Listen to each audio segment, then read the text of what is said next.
o un poco más adelante, y algunos países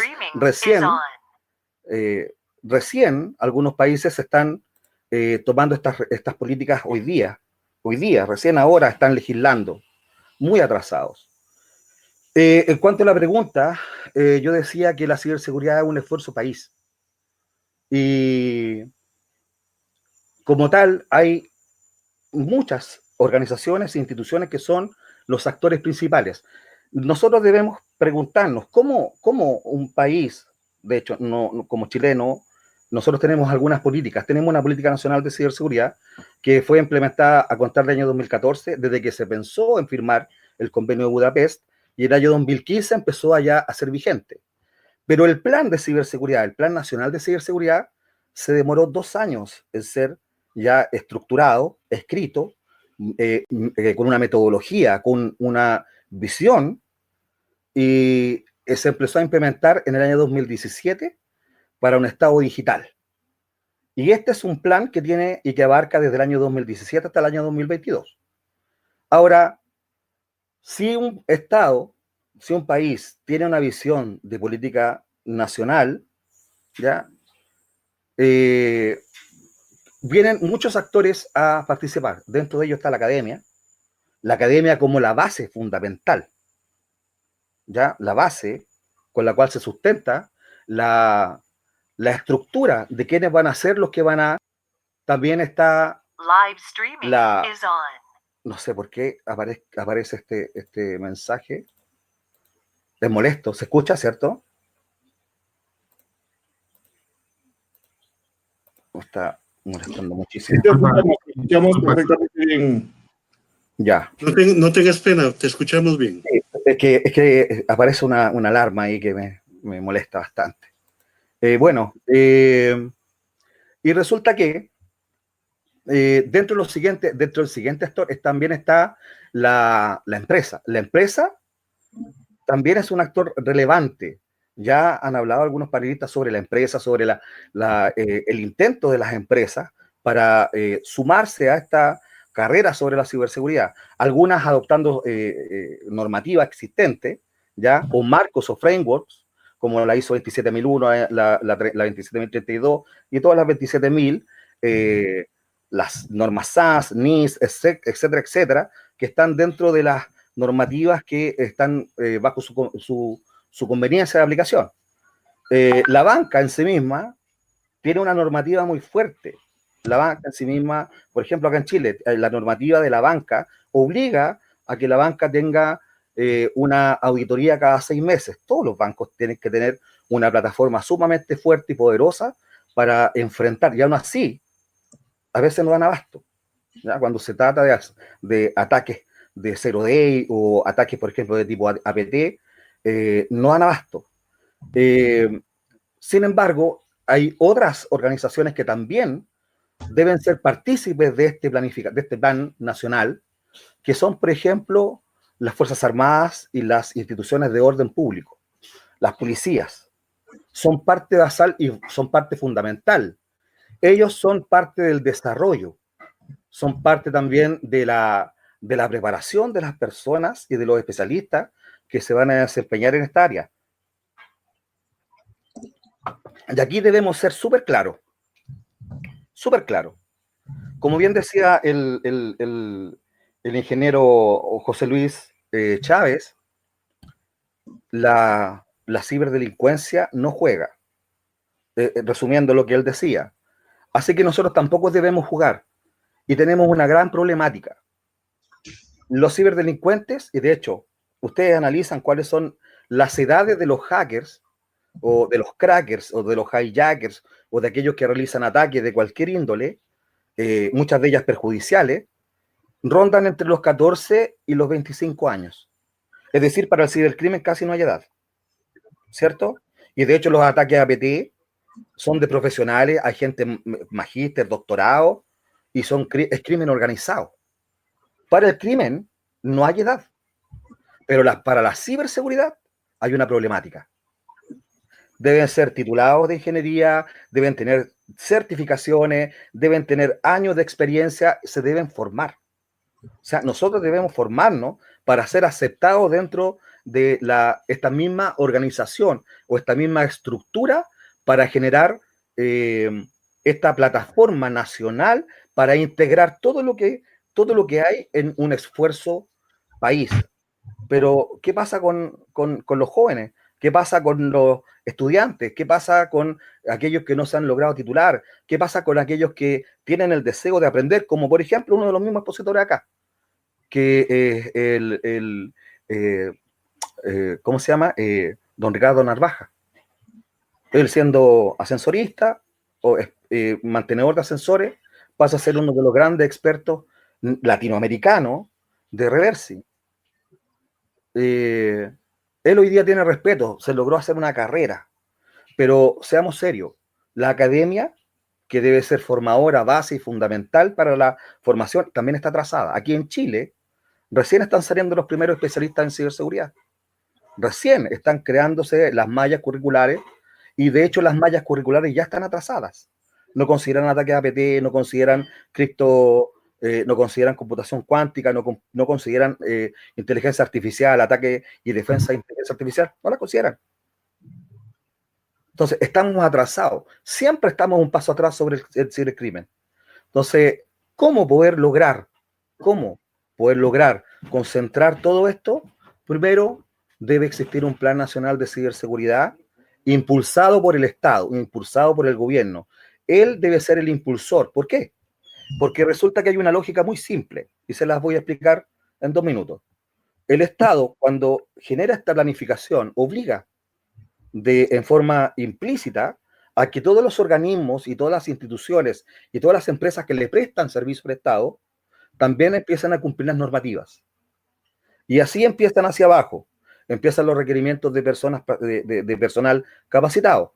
Y las empresas que le prestan servicio al Estado o que firman estos convenios con la misma banca que también exige a sus prestadores de servicio, le exige cumplimiento de las mismas normativas para asegurar los ataques que son, por ejemplo, el típico ataque lateral, donde se ataca a alguien de una empresa que presta servicios y se ataca con ingeniería inversa o se ataca con ingeniería social y se llega a atacar por ejemplo, la banca o a una institución del Estado a través de un prestador de servicios.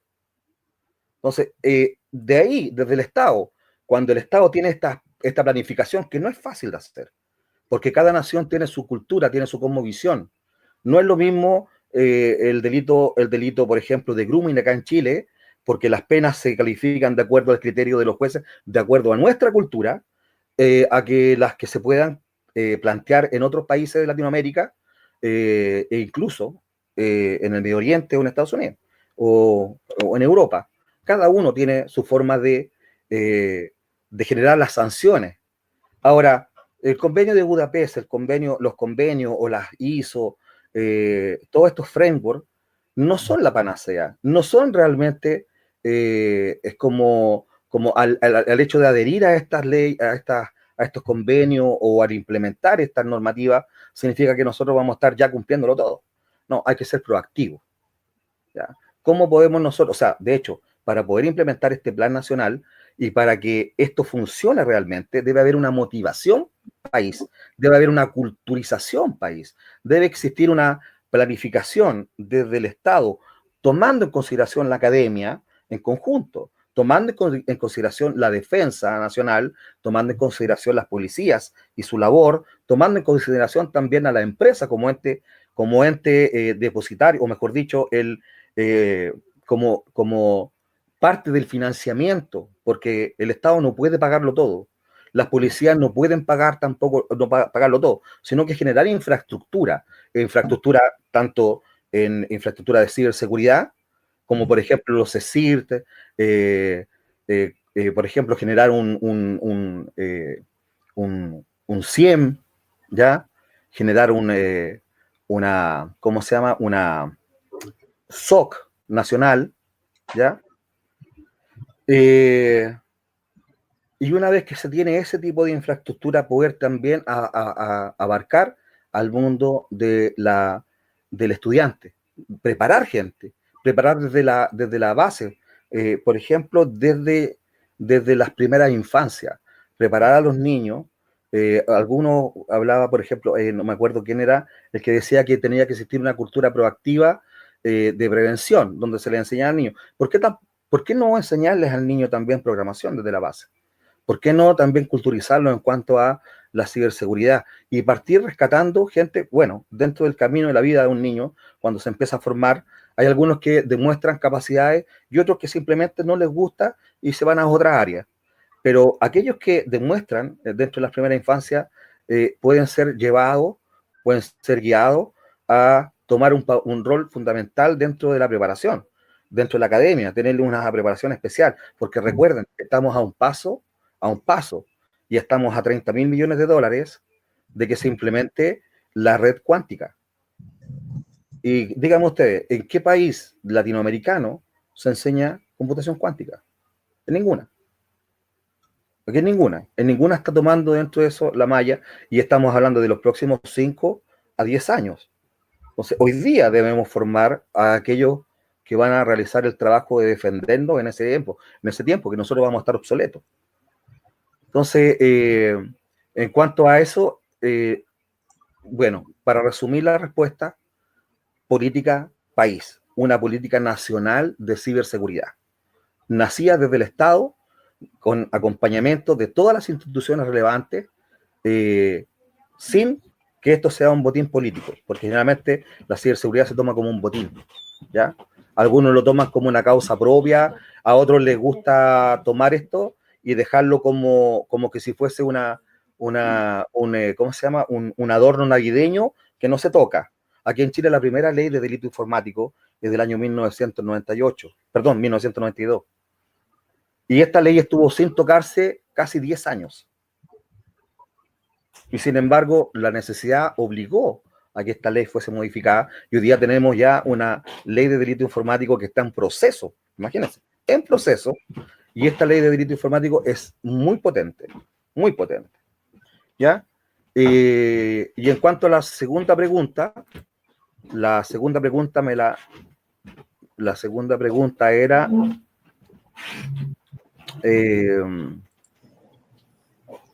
la tengo aquí.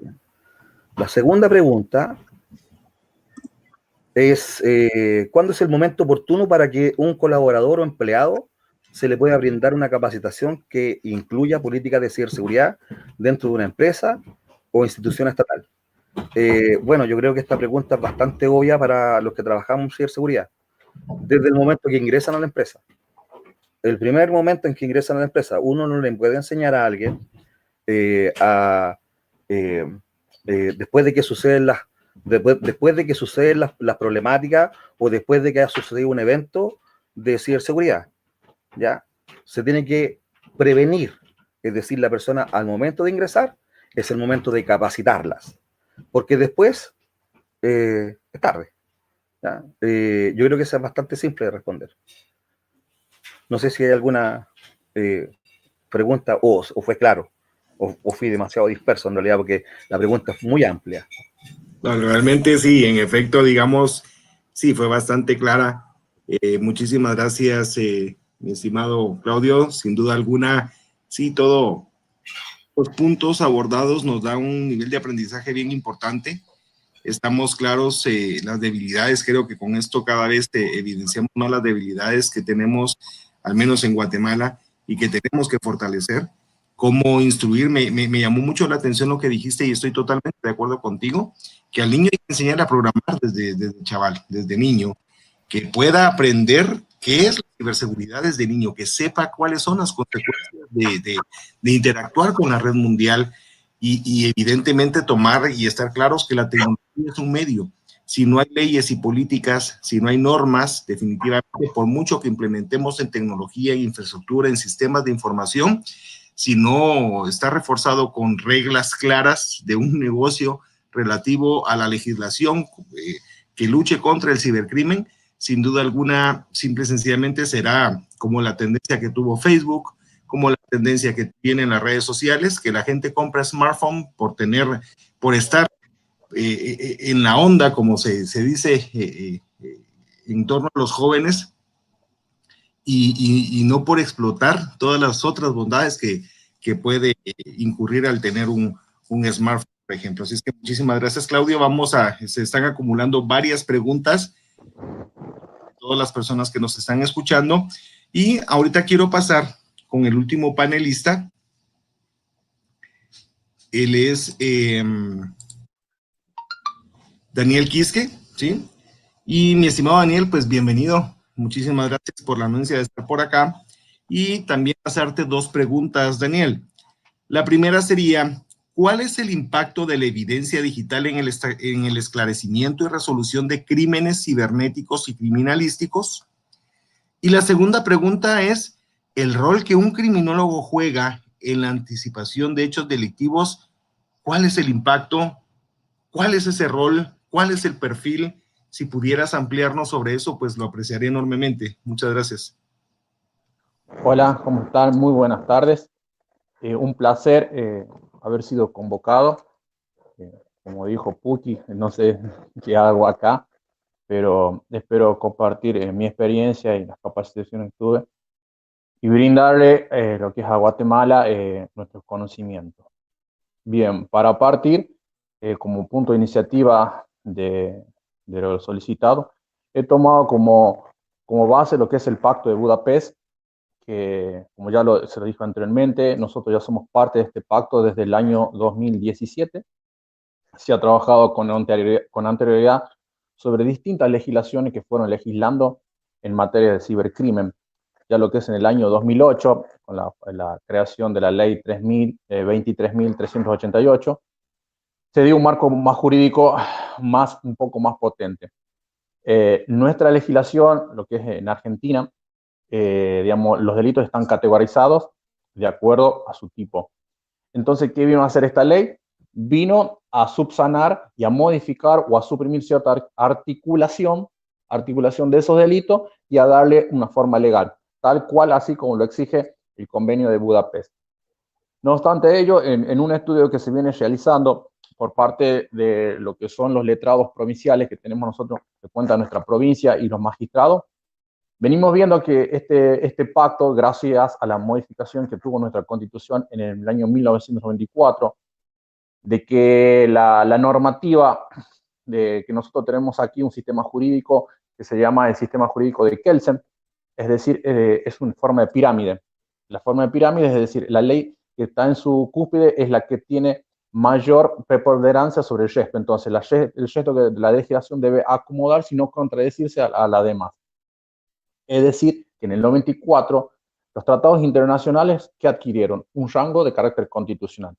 Es por ello que este convenio de Budapest puede y debe actuar como una norma operativa, como que quede claro esto, como una norma operativa en ciertos determinados casos. Teniendo en cuenta y dejando muy en claro que el Tratado de Budapest, ¿qué nos indica? Que siempre se debe formalizar leyes. En la ausencia de ley, los magistrados podrán tomar, como dije anteriormente, la operatividad de este tratado y ¿qué podemos hacer? Liberar algún tipo de sentencia. Este tipo de sentencia va a aceptar una jurisprudencia, pero no se deberá aplicar a casos análogos.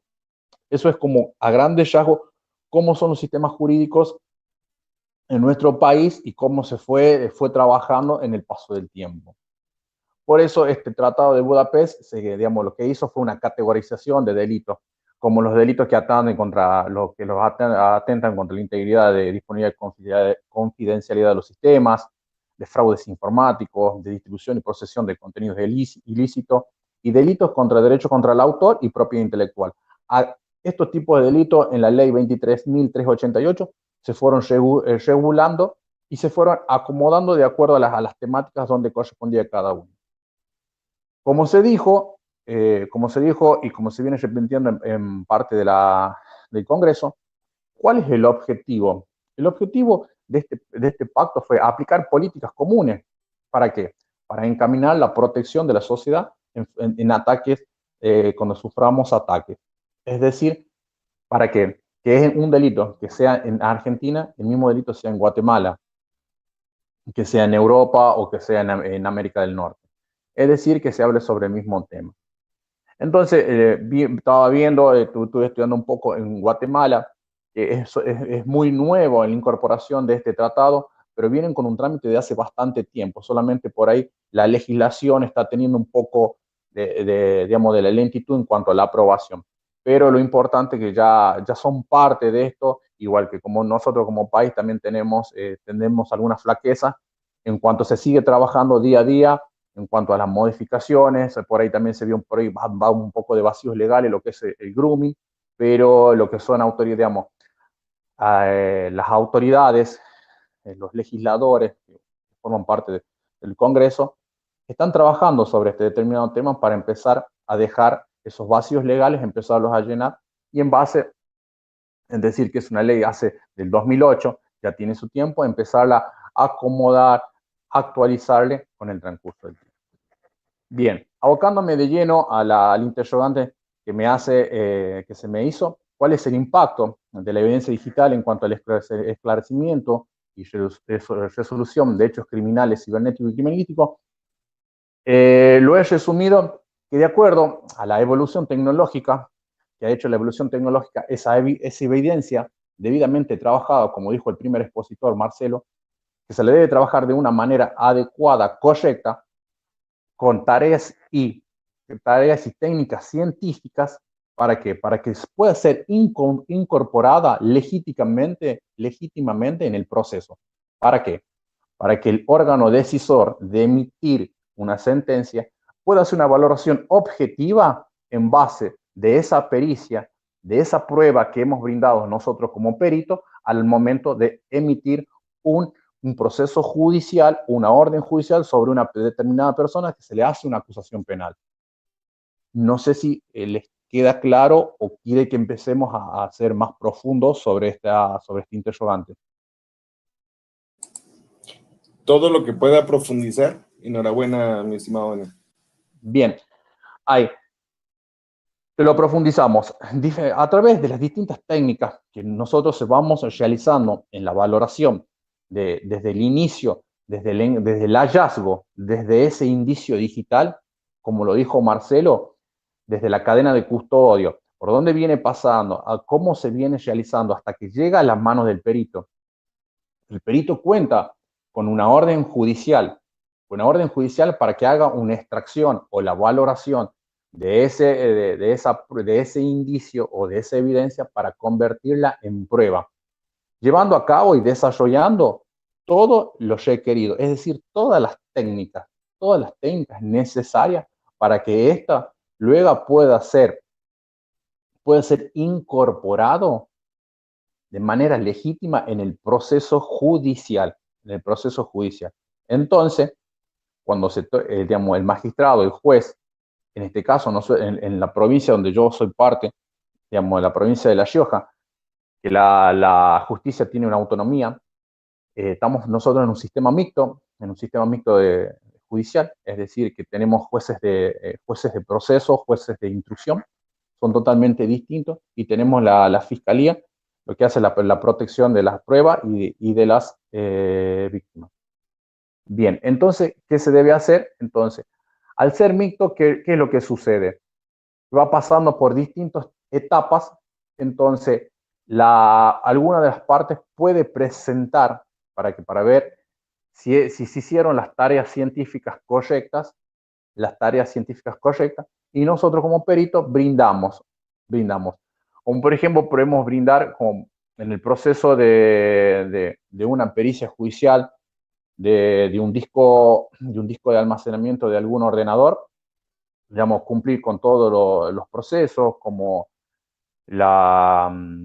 con una imagen forense llevada a cabo, con una protección de escritura y demás, y brindar hashes para que esta información luego pueda ser contractable y pueda el perito de parte preguntarnos o realizar la pericia y ver lo que se lo ha llevado de una manera correcta.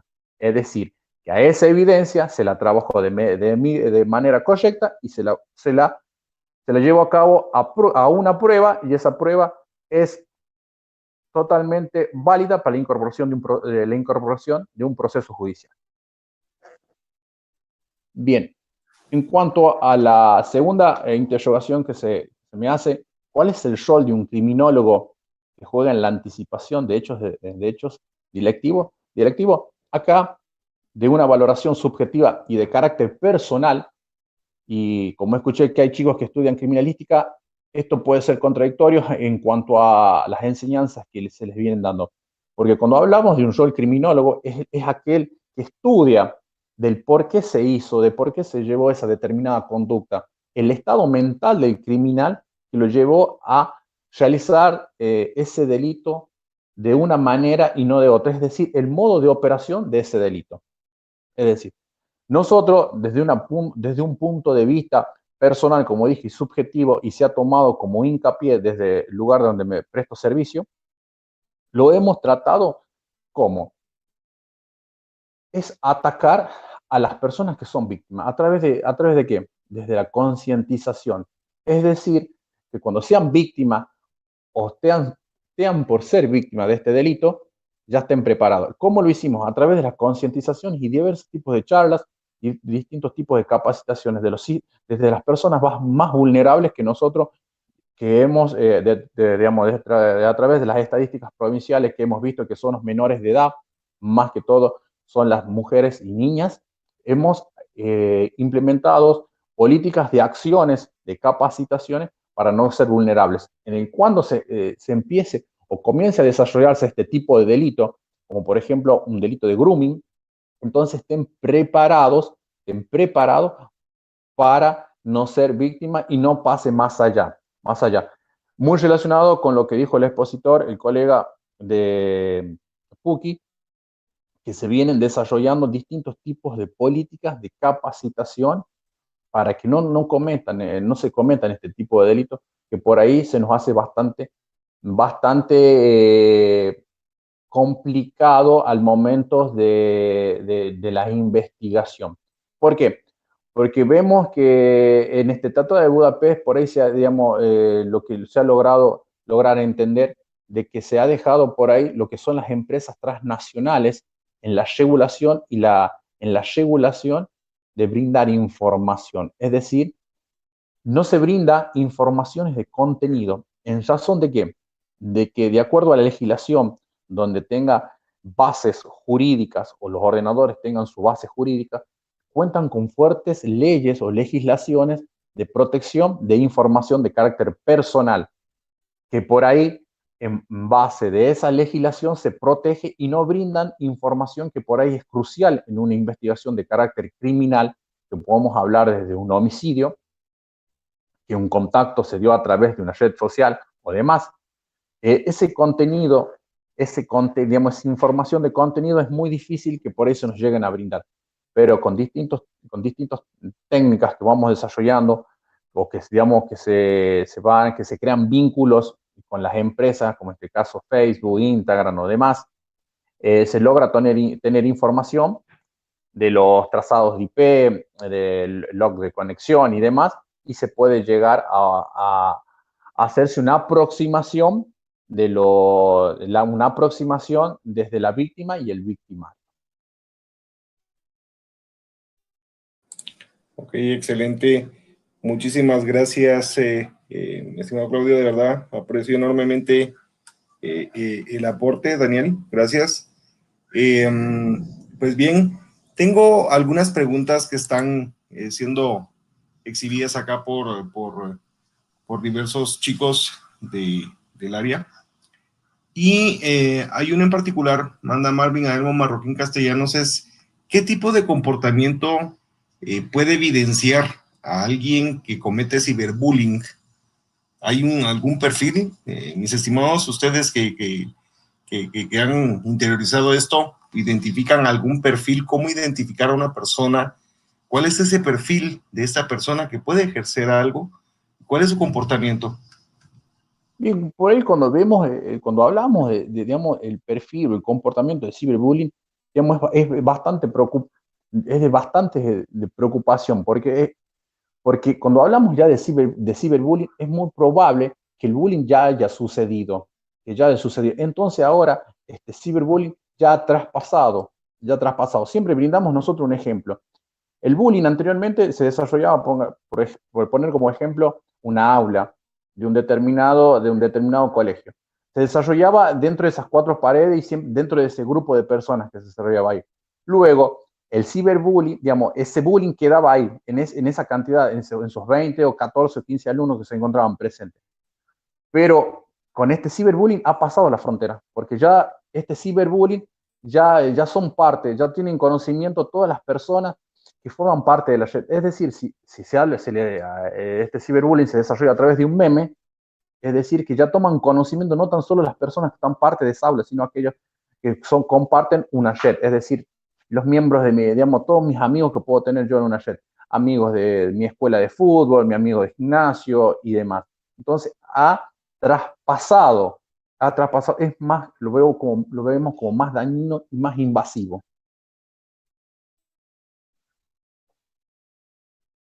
Ok, no sé si Claudio, Estuardo, Carlos y Amílcar quieren ampliar sobre la temática en función del perfil que se puede identificar en alguien que practica el ciberbullying o algo relativo al cibercrimen. Bueno, digamos, en esta línea va a ser bastante breve, ingeniero. Bueno, en primer lugar, el ciberbullying, en realidad, para iniciarlo no se necesita, para hacer delito informático, no se necesita mucha ciencia, no se necesita ser hacker, simplemente, digamos, una intencionalidad. Armar una cuenta en Google, por ejemplo, o en Twitter, pues lo podemos hacer en 2 minutos. Cualquier persona, cualquiera, en 5 minutos podía empezar este delito con una identidad falsa. Entonces, sí, definitivamente es un contexto bastante complicado. No solamente existe ciberbullying de forma directa, sino que también recuérdense ustedes cómo se manipulan las democracias en los países, especialmente con el tema de los fake news. Yo creo que también esta es una forma de ciberbullying para poder alterar alguna percepción que tenga un ciudadano. ¿Ok? Solamente, muchas gracias. Muchas gracias. Sí, Claudia. Solo que tienes apagado tu micrófono, Claudio, perdón. Perdón, ahí está encendido. Bajo el punto de vista de la informática en sí, el ciberbullying tiene varias aristas, hay una escalada. El ciberbullying es el efecto final de una seguidilla de conductas anteriores que van ya sea por una intencionalidad de hacer una broma, ¿ya? Que puede llegar a tomar ribetes de una crudeza tan limítrofe que pueden llegar a costar la vida a una persona, ¿ya? Dentro de la psicología del ciberbullying existe una arista que se llama la impunidad de la lejanía que entregan las redes sociales. Es decir, yo como ser humano no tengo ese vínculo sobre una persona cercana a quien con quien puedo tener una relación personal. Las redes sociales generan en sí una especie de apatía, una especie de conducta antisocial de las personas que acostumbran el uso de las redes sociales, porque se pueden dar opiniones sin consecuencias. Para que puedan ser constitutivas de delito, tienen que tener ciertas características específicas, ¿cierto? Antes de eso, el tirar una broma o el hacer un comentario no reviste ningún tipo. Pero cuando existe una continuidad, cuando existe una alevosía, una premeditación, una intencionalidad de dañar a la persona cuál es el objeto del ataque, ya puede ser constitutivo de delito. Ahora, la normativa chilena, el ciberbullying lo vino a tratar recién en el año 2012, a cabalidad, vino a tener una normativa específica, que si bien es cierto, es bastante buena, hay muchos vacíos. Por ejemplo, a mí me llegaron casos, yo soy especialista yo soy CH, también certificado, y he trabajado en forense, me ha tocado mucho trabajo en forense, tanto para la banca, instituciones, y resulta que una de las causas repetitivas, y disculpen un poco extenso, pues la causa repetitiva es cuando una persona conocida hace un ciberbullying a una persona cercana y se escuda en el anonimato, haciendo acusaciones infundadas, dañando la honra, tratando de destruir, por ejemplo, generalmente son de índole sentimental o muy ligadas al tema sentimental o al tema familiar. Y estas, para que puedan ser llevadas a tribunal, deben tener las pruebas. Y las personas que tienen esta conducta, que ya empieza a ser patológica, se preparan muy bien, empiezan a crear cuentas falsas que no son rastreables, empiezan a tomar toda una investigación y se empiezan a preparar para hacer daño. Ya ahí deja de ser broma, es constitutivo de delito, pero no hay herramientas a menos que exista una acción directa de las policías o directa de los entes investigativos para realizar una investigación que tenga una consecuencia legal. Así que es bastante difícil abarcarlo. Ok, muchísimas gracias, Claudio. No sé, Amílcar, si quieres ampliar sobre eso. Sí, gracias. Quisiera compartir un poquito ahí, tal vez ampliando un poco el tema de grooming, pues que era por ahí la consulta original, pero en realidad todo el tema del cibercrimen en Guatemala, les quiero compartir un dato ahí que creo que es de mucho interés para los criminólogos y criminalistas que nos pueden estar viendo.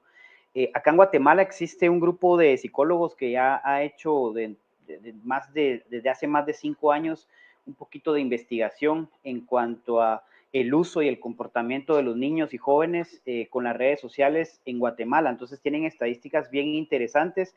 Este grupo se llama Balboa Sur, por ahí los pueden buscar en redes sociales, pero bueno, yo he tenido la oportunidad de interactuar un poco con ellos porque definitivamente en algún momento el tema psicológico, que esto que ellos hacen es algo netamente psicológico y social, ¿verdad? Pero en algún momento converge con lo tecnológico, por supuesto, ¿verdad? Ellos en algún momento pues se han abocado conmigo para hacer alguna orientación de algunos temas técnicos, etcétera, pero la razón por la que lo traigo a colación es porque hay un par de elementos bien interesantes con todo el ciberdelito aquí en Guatemala. El primero de ellos es que inicialmente se percibe que en el interior de la República, en donde, digamos, hay familias de escasos recursos, pues no llega al internet, no hay tecnología, etcétera.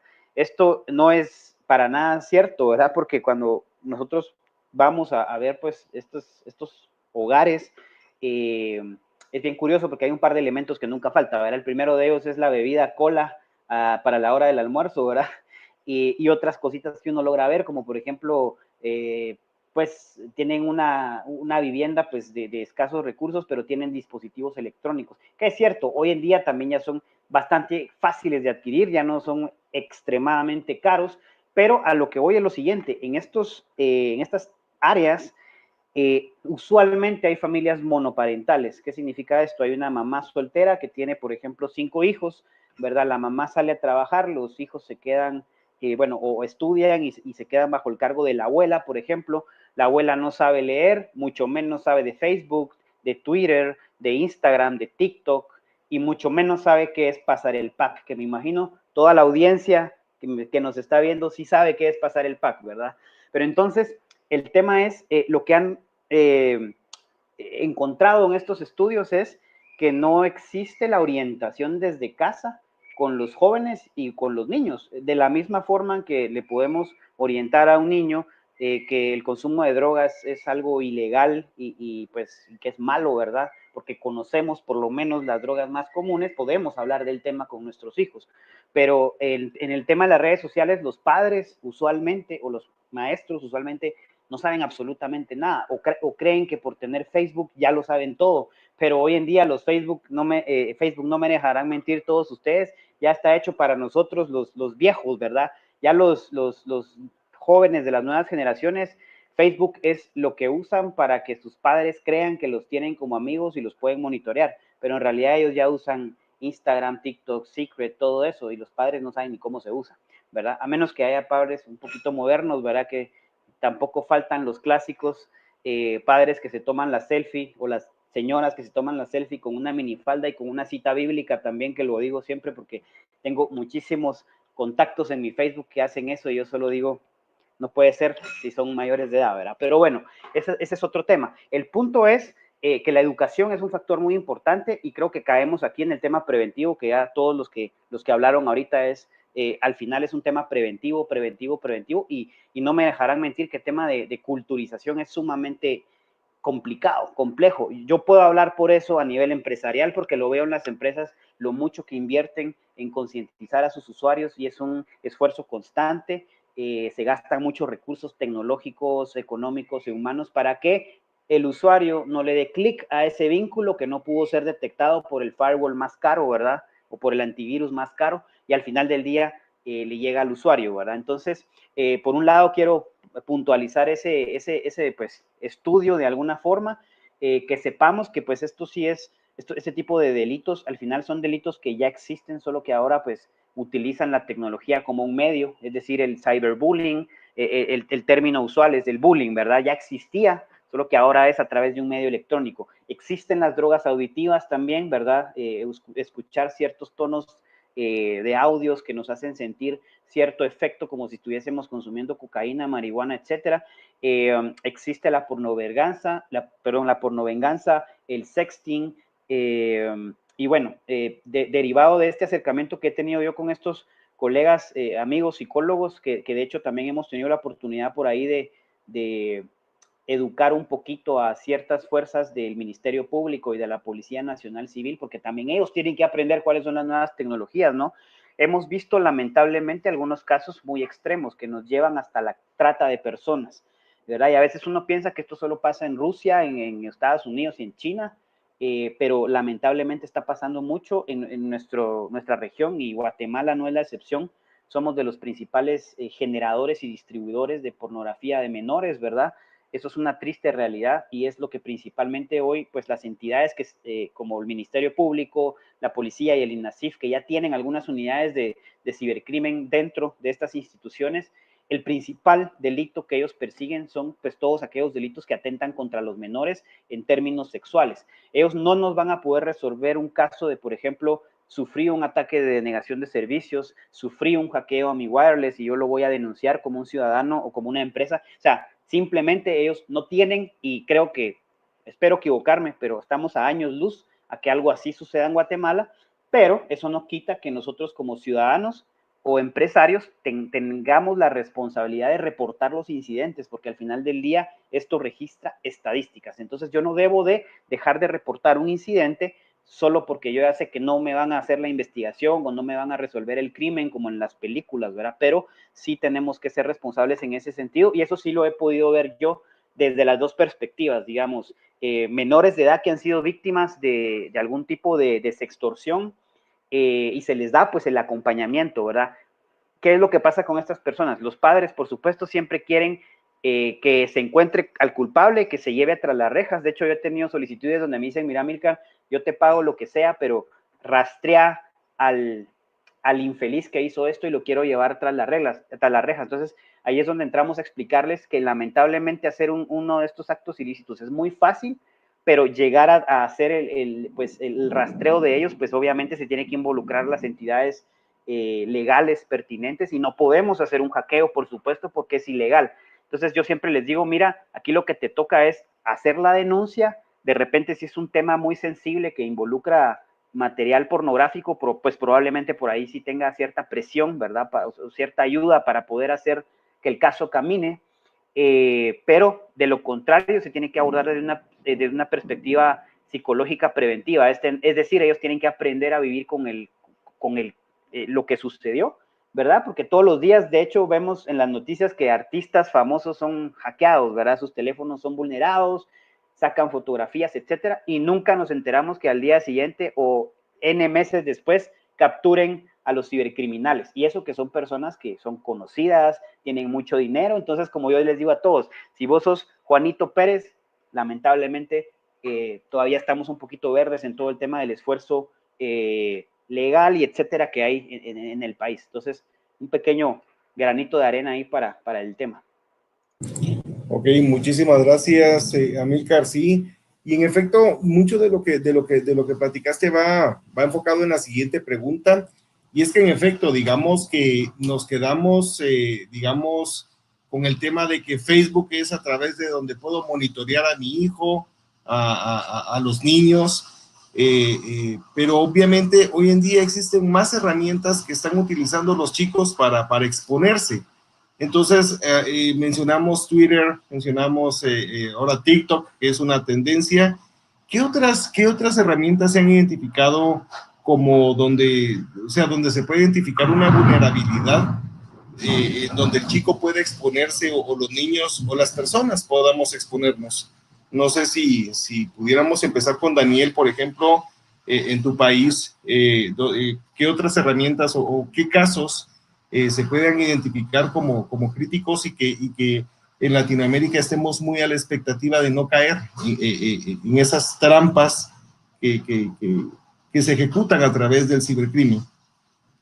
Sí, lo que hemos detectado nosotros son muchas en lo que es en las salas de chat, en muchas de salas de chat o redes sociales de encuentro, como vimos como Badoo, algunas páginas o redes que se desarrollan mucho en Europa, como Tiwala, y todo tipo de páginas relacionadas de encuentro. Hemos visto nosotros que hay gran conversión y gran cantidad de menores que digamos, se nutren en estas páginas para conocer gente y citas. Nos ha pasado que hemos descubierto, nunca, digamos, siempre hablamos, para nosotros no existen perfiles truchos, porque los perfiles son perfiles, solamente perfiles con identidad que no corresponden a las personas que dicen ser nada más. Porque hemos visto fotografías que correspondían a otras personas y bueno, y se hizo el seguimiento y demás, que hemos tenido muchos problemas con menores de edad, tuvimos en nuestra provincia, fue con muchas páginas y salas de chat digamos, de Europa, especialmente de España.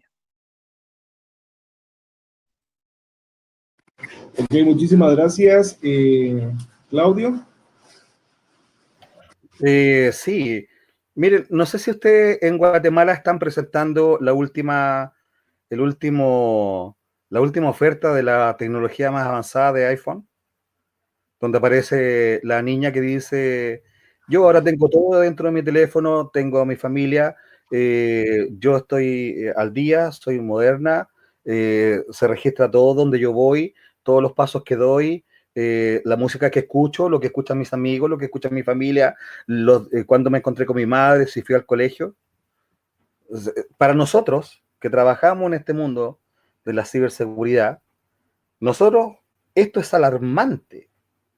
La disponibilidad de herramientas para hacer tracking, para hacer seguimiento y tener registro de todas las actividades de una persona, está bien. Es un derecho, podríamos decirlo de alguna forma, el que yo pueda hacer lo que yo quiera con la tecnología.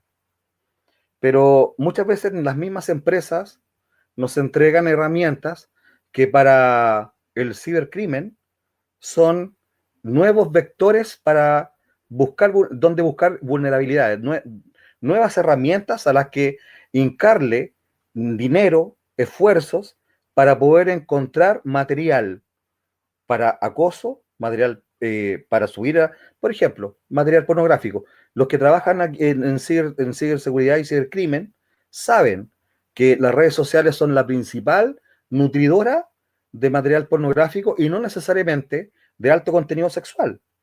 Las páginas pornográficas se nutren de de la imagen inocente de un infante o niño o niña que tiene distintas fotos muy inocentes, sacadas por sus padres, y esas fotos terminan en páginas pornográficas. Entonces, estas mismas herramientas, cuando se ofrecen, no se ofrecen cursos de seguridad. No se les dice cuáles son los mecanismos. Los mecanismos de seguridad para estas herramientas muchas veces son engorrosos. Mismo Facebook, por ejemplo, para implementar las políticas de seguridad, de privacidad, eran bastante problemáticas al principio. O sea, no sé si se recuerdan ustedes que hubo un tiempo donde estaba el boom de que los perfiles femeninos, los perfiles de chicos jóvenes terminaban en páginas pornográficas europeas y terminaban siendo también dentro de las páginas de la DIP que eran vendidos y eran subastados. Y de hecho eran engaños, tomaban perfiles de cualquier fotografía de cualquier joven de cualquier lugar del mundo y después terminaban en la DIP web siendo subastados. Entonces, no tenemos límite, tenemos una gran problemática, la tecnología avanza. Y como decía hace un rato atrás, nos quedamos atrás. Nos quedamos atrás. Sería súper interesante que las empresas iPhone, por ejemplo, o sea, que la empresa Apple tuviese en forma paralela, junto con el comercial, tuviese 30 segundos, 5 segundos, para explicarle a los padres cómo, o a los tutores, o al mismo usuario, cómo mantener la seguridad de esos datos que se almacenan ahí. Y lo mismo que decía el ingeniero, ¿cómo se llama? Amilcar, decía que estas vulnerabilidades que afectaban ¿cómo se llama? A las grandes personalidades, ¿cierto? No tenían ninguna consecuencia. Ellos, la mayoría usa iPhone. La gran mayoría usa iPhone. ¿Ya? Entonces tenemos una problemática grande. Tecnología se viene, pero no hay políticas de ciberseguridad que se le entreguen a la ciudadanía de forma transparente.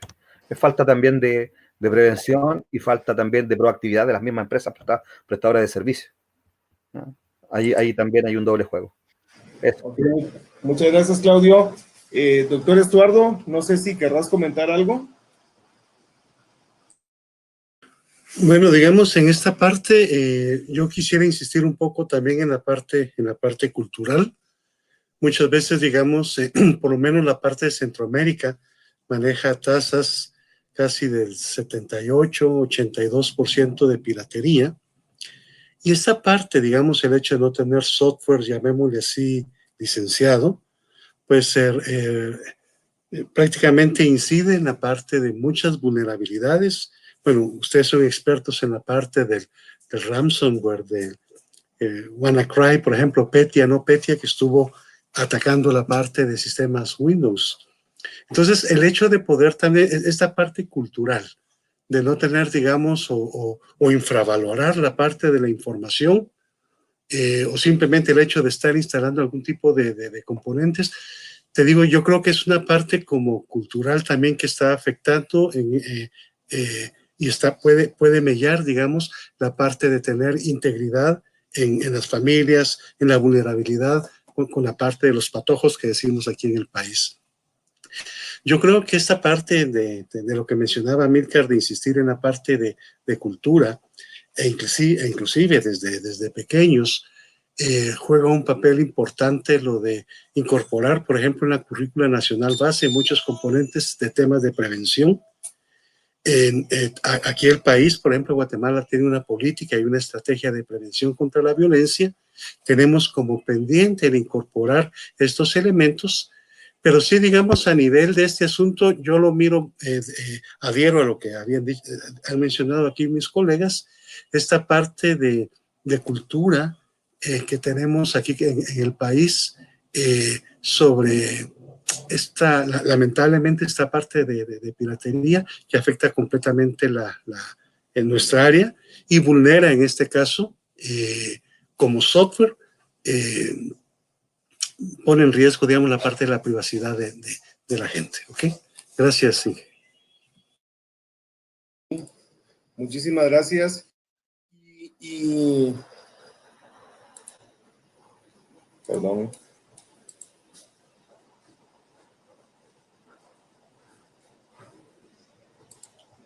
Ok, creo que ya Carlos Ramírez está por acá. Sí, ¿me escuchan? Perdón, Carlos, pensé que ya no estabas, perdón, 1000 disculpas, 1.000.000 de disculpas, perdón. Para cerrar un poquito, también debemos tener en cuenta, muchos de los chicos tienen presencia en los juegos en línea, y los juegos en línea también tienen chat. Ahí les dejé una URL donde tienen el punto de contacto de la gran rueda de empresas digitales que tienen datos técnicos que los investigadores digitales necesitamos. Van a encontrar todo ahí, menos Telegram, que por ahora la empresa rusa no colabora con nuestras investigaciones. Hay mucho también redes sociales anónimas donde están los chicos, y en esto tenemos que ser crudos y reales. Nosotros en las investigaciones, bebés en situaciones de abuso, niños y niñas de 10 años obligados de alguna u otra forma a masturbarse delante de una cámara, por supuesto promovidos por un perverso que está del otro lado. ¿Qué herramientas tenemos? No me voy a cansar nunca de repetir, debemos hacer la denuncia, y cuando nos topamos en el lugar que nosotros ocupemos, estudiantes, fuerzas de seguridad, cualquier ciudadano común, por eso propender a la educación digital y denunciar este tipo de actos, porque es lamentable y es lo más crudo con los cuales nosotros nos vamos a encontrar en Internet. Y lamentablemente, por más que seamos el mejor ingeniero y contemos con todas las técnicas de hacker ético, una vez que una distribución de material de explotación sexual infantil está en Internet, queda en Internet para siempre y la reputación digital de la persona va a quedar de por vida. No hay forma de borrarlo. Lo que nos decían por ahí nuestros maestros, uno de ellos es Ezequiel Salí, la única forma es poner más contenido e inundar, es como tratar de perder esa fotografía dentro de un gran mar dentro de Internet, pero forma de borrar no hay. Programa de control parental vamos a encontrar, pero tampoco va a suplir la actividad que debe desarrollar un adulto responsable en la actividad en línea que tienen nuestros menores. Entonces, hay redes sociales, TikTok, redes sociales como Snapchat, otra red social perversa como Sahara, que en su momento tuvieron mucha actividad y que propende de este lado de los investigadores un aditivo especial en el cual debemos nosotros estar preparados y estudiar cada red social que aparece nueva. Entonces, en esto, a los estudiantes, sobre todo los impulsos a que cuando se topen con algún tipo de material prohibido, denuncie, haga algo, acérquese a la comisaría. Hay mucho por trabajar en las unidades judiciales. Jueces, fiscales deben estar capacitados en investigaciones que tengan que ver con entornos digitales. Y totalmente lo que dice el amigo chileno, las legislaciones vienen por detrás de todo el avance rápido que tienen las tecnologías. Así que también esa brecha hay que tratar de achicar de una u otra manera. Y la capacitación debe ser permanente. Nosotros todos los días estamos estudiando, haciendo cursos. Hoy en día el tema de la pandemia, hay gran disponibilidad de eventos, se chocan los eventos a veces de tantos que hay, entonces debemos ponernos la camiseta y cuando encontremos algún tipo de material prohibido, sobre todo relacionado a niños, niñas y adolescentes, hacer la denuncia. Ahí le dejé el link para poder denunciar cualquier tipo de delito que suceda en Internet para que de una u otra forma se judicialice, quizás esa multimedia ya esté judicializado y la víctima ya esté rescatado y el perverso tras las rejas. Una denuncia es muy importante porque detrás de un ciberdelincuente hay 300 chicos que seguramente fueron atacados por esta misma persona.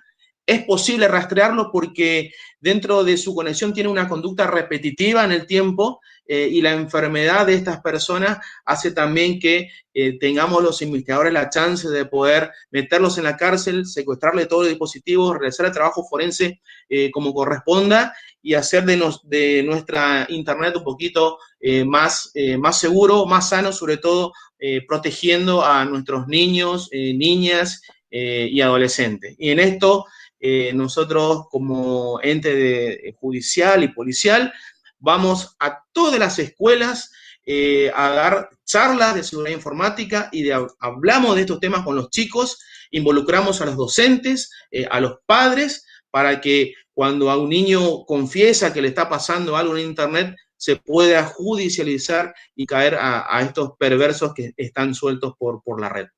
Muchísimas gracias. La invitación, creo que ya estamos cerrando el evento. La verdad que reunir personas expertas que sabemos un poco de algo hace que nuestros conocimientos se repliquen de alguna u otra forma y podamos meter esa cuotita de curiosidad a la gente que nos va a ir relevando las postas en todas estas cuestiones que tienen que ver con seguridad. Muchas gracias. Muchas gracias. Quiero darle la palabra a José Luis Chávez, está levantando la mano. Por favor, José Luis. Ok, un gusto saludarlos de nuevo. Tengo una consulta, porque me la han preguntado en mis diferentes momentos que he tenido la oportunidad de compartir, pero estando ante tanto experto no me puedo aguantar. Señores, quien me pueda apoyar con la respuesta, muy agradecido. Si yo tengo ahorita, se abre mi chat en mi teléfono, por ejemplo, y viene alguien y uno de mis contactos me insulta, me acosa, cualquiera de estas situaciones. Y como ustedes bien dicen, y yo apoyo eso, hay que denunciar. Es un elemento probatorio sacar un screenshot de ese chat, o que yo guarde ese chat y lo muestre. ¿Cómo es que lo manejan en sus países ese tipo de situación? Gracias y un gusto.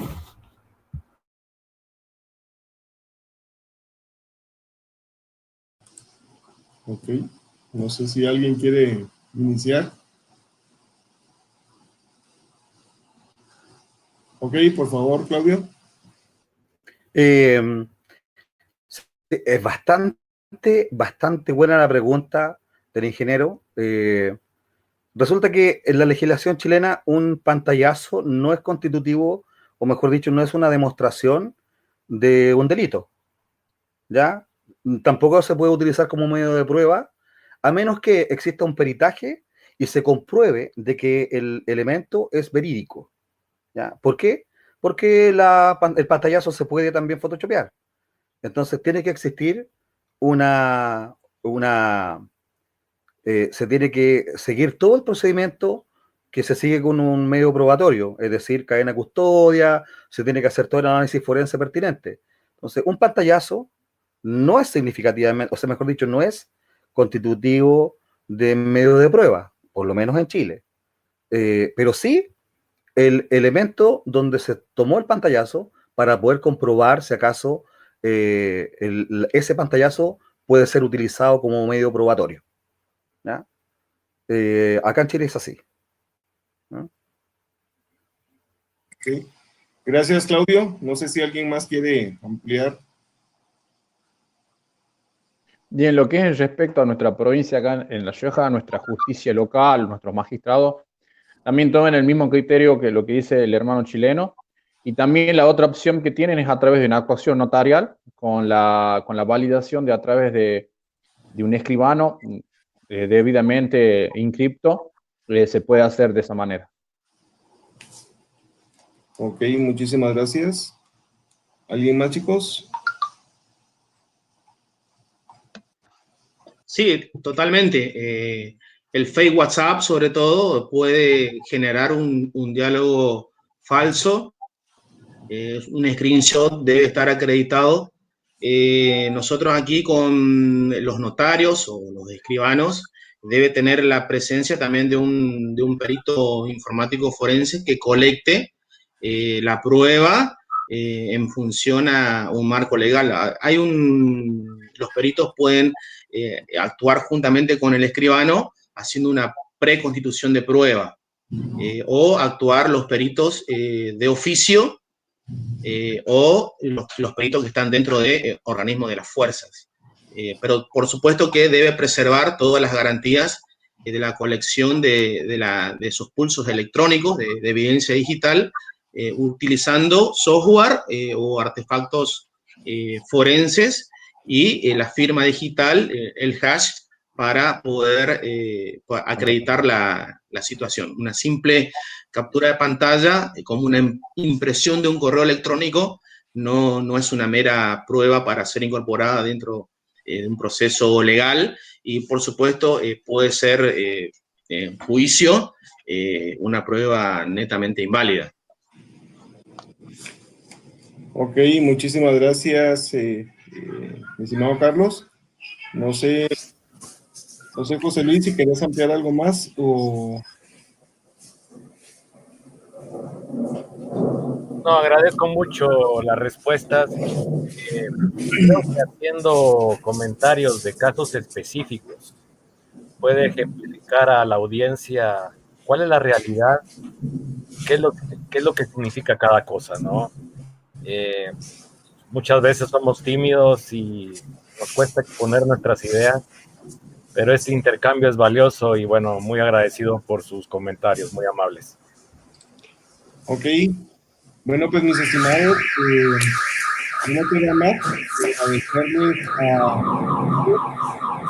el tiempo y el espacio que nos dieron. Sin duda alguna esto nutre muchísimo nuestros conocimientos. Quiero, por favor, que reciban un fuerte abrazo virtual de parte de todos los guatemaltecos.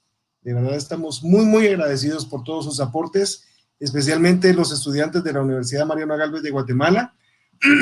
También quiero expresar un agradecimiento a los organizadores de este evento, principalmente a Germán. Él fue uno de los enlaces atinados que tuvimos para tener a tan selecto y tan especial equipo de panelistas y equipo de presentadores. Muchísimas gracias, Germán, de verdad. No hay duda que a través de tu persona se puede llegar a conocer a gente muy, muy interesante que puede dar mucho valor en el crecimiento de cada uno. También al ingeniero Carlos Magdaleno, que es el catedrático del curso de Seguridad Informática en la sede de San Juan Zacatepeques. Y a todos, de verdad, muchísimas gracias por sus aportes. Gracias a Dios y la tecnología como un medio que, amén a la pandemia, podemos comunicarnos y podemos fortalecer a nivel latinoamericano. Y solo me resta, pues, desearles un sinfín de bendiciones a cada uno de ustedes. Y seguramente esta que no sea la última, sino la primera de muchas charlas que seguramente vamos a seguir intercambiando en el futuro. Estaremos muy alegres. Guatemala se cree y se las vamos a compartir para todos los puntos de vista, ¿de acuerdo? Bueno, muchas gracias a todos. Gracias por haber colaborado con Guatemala. Lo hemos venido hablando con los panelistas. Me encantaría que en el mes de septiembre nos apoyen también para la iniciativa de replicar este mismo evento en Chile. Ya estamos ahí organizando ahí con Claudio. Entonces, bienvenidos para los que quieran participar con las comunidades.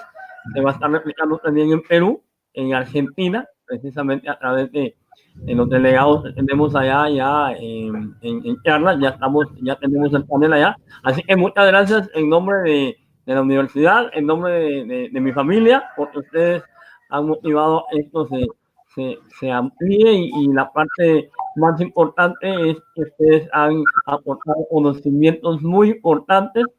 Ingeniero Harold, muchas gracias por la oportunidad que nos dio por aperturarnos en este primer congreso. Como usted lo mencionaba, que no sea el primero ni el último, sino que a partir de ahora se vuelva una actividad que se pueda promover constantemente. Muchas gracias, muy agradecidos, ingeniero Carlos, en agradecimiento a su persona por estar ahí colaborándoles también con la Unión a través de las cátedras de seguridad informática y auditoría, y a los compañeros que están ahí escuchándome. Voy a mencionar así rapidito a Axel, a Sebastián, a Emily, a todo el equipo que está ahí detrás de todo este escenario. Es una logística que, a pesar de todo, lo vimos como oportunidad en plena pandemia. Así que muchas gracias y un abrazo fuerte para todos. Bendiciones. También solo quiero agradecer a todos los centros que se conectaron. Está Petén, Huehuetenango. Hay varios centros que se conectaron en todo el país. La audiencia fue bastante interesante. Tuvimos picos de casi 500 personas conectadas. Esto tuvo mucha expectativa. Y bueno, nuevamente muchísimas gracias a todos. Que Dios me los bendiga, me los consiente, los apapache, y nos vemos primeramente Dios más adelante, ¿de acuerdo? Fuerte abrazo a todos, de verdad, muchas gracias. Buenas tardes a todos. También, que estén muy bien. Bye bye. Bendiciones a todos.